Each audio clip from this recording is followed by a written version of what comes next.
Okay, so first of all, you can either just type trinket.io or trinket into the search bar.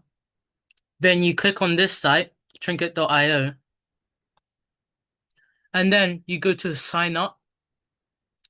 Once you do that, you can enter your full name, your username. You can also sign in with Google as well. So, and also once you do such, you can go to you can go to Python 3 on Trinket. You'll be able to see this once you log in. Python 3 is the latest version of Python, so it's pretty important that you choose this one, so you're getting the full content of this one. This is just an example here. It would normally be blank.